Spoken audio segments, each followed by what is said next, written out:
I'm Cindy Hahn, and I've been involved in the Tochi mission about 25 years.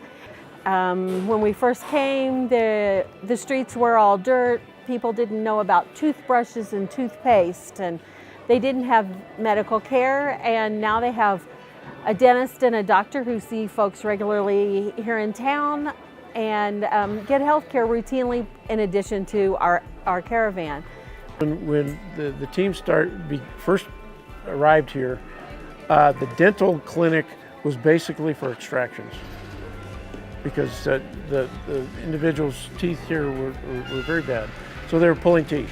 First year we came, I remember being in a building off the Zocalo, so the center square, and there was a big tree across the street from where they were working, and they just took out teeth, so many teeth. So it had been several years of pulling teeth, trying to hand out toothbrushes and teach them what a toothbrush was and how to use it because they'd never seen one before.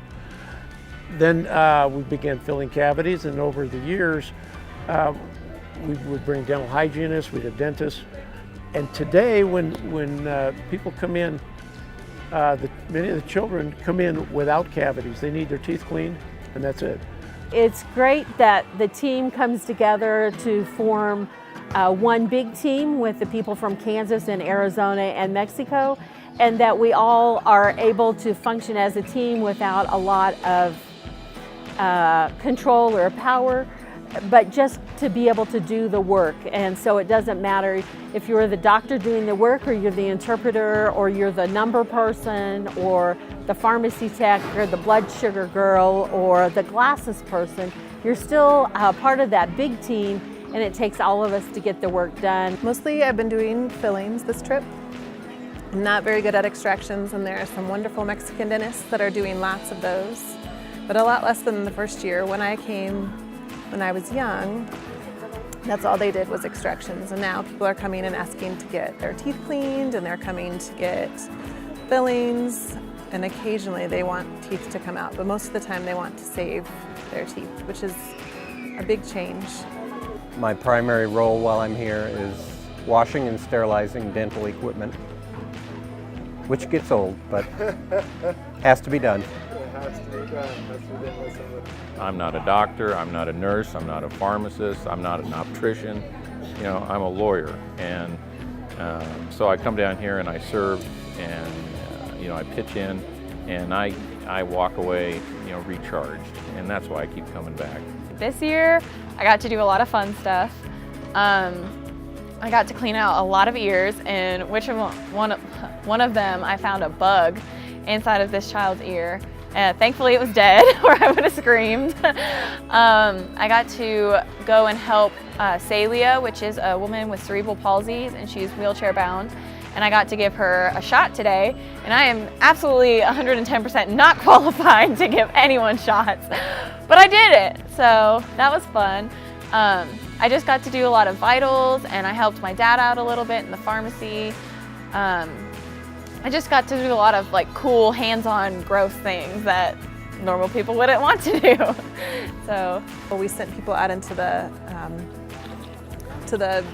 court earlier with little brushes and cups of water, and they painted fluoride on all the little kids that they could catch. If we had 1,000 bottles of eye drops, we would dispense all 1,000 bottles. Everybody has dry eyes. As you can imagine, it's a very dry area with sitting next to a volcano.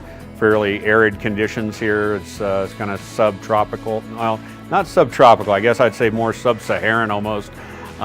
It's very dry most of the year. You know, they do have their wet and rainy season, but most of the people work in the fields. There's a lot of dust. You know, they're out in the sun. The sun's a little bit more intense down here, so their eyes are dry, burning all the time, you know, and so they all want eye drops. So Tochimizolco is I don't know the population, but I'm guessing full-time population is maybe 1,500. That's a guess. Certainly less than 3,000. It sits on the side of a volcano, and it's a high elevation. I think it's 8,000 or 9,000 feet in elevation. It's very dry here. You see burros and donkeys and guys on horses herding cattle or goats sometimes. Agricultural town. It has a very old, 300-400-year-old Catholic church down the way, And then there's our compound here that's a Methodist congregation. Church grounds here, it's just incredible the change since 4 years ago. Each time I came, things would be a little bit better and a little bit nicer, but The village here in Tochi, as from my perspective, encompasses people that are welcoming, friendly. Still, it's an isolated, small farming community on the side of a volcano. It's a fair description. I love the people at Tochi. They're just so down to earth, and you don't realize, how little people have until you come to some place like this and you see people that are happy and they don't have the internet and computers. And Last year when I went, I was so engulfed in what I was doing that I forgot that I even had a phone. And when I got service again and my phone started buzzing, I wanted to throw it out a window. Last year, we were made aware of a young man who needed a pacemaker. His rhythm was way, way low, and he needed it to be utilizing a pacemaker. And so he's come back, and he's had that pacemaker implanted, and he's doing really well. And we were able to we didn't provide the pacemaker, but we provided transportation and money for consultations in order to help support him getting the pacemaker.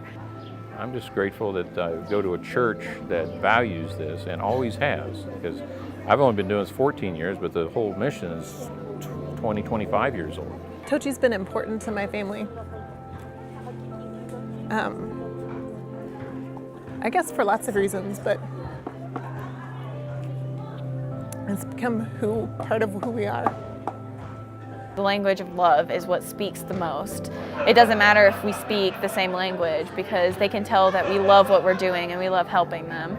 I want to thank everybody that's supported us on both ends in both congregations, and both Grace and Dayspring United Methodist. You guys are amazing to support us, to come here, to be able to enable us to do this. Without your guys' support, we wouldn't be able to do what we do on a daily basis. And I know there's a lot of people that would love to come but can't come for other reasons.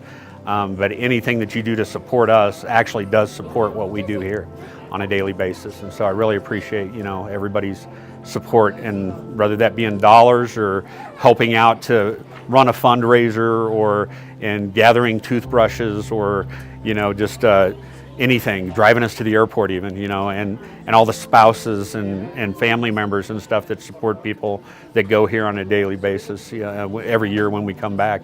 That takes a lot to leave those people back at home to do the work at home while we're here doing the work that we can do here.